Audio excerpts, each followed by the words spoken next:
Okay. All right, we had some questions about the wiring harness on this car. I also had other questions about concerning rust.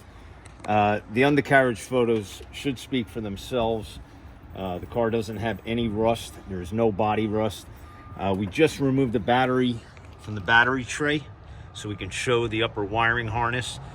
And that's the battery tray as the battery came out of the car. It hasn't been refinished in any way. It's very clean. If you look closely, there's your wiring harness. And it has a date of 3/10/95. That's right below that overload protection relay. This other harness, upper harness, there's the tag. As I moved the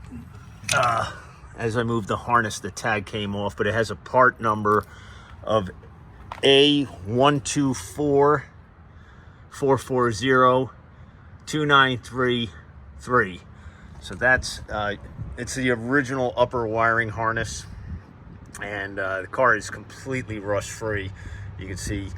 We're also going to talk. We just got the antenna back from Becker Auto Sound, and we're going to test it for functionality right now.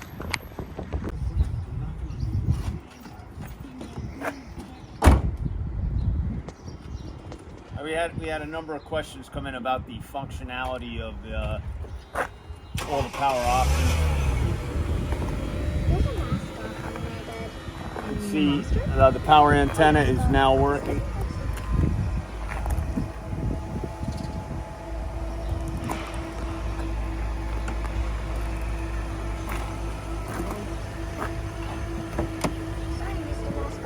As I showed in my other videos, the seatbelt presenters are working.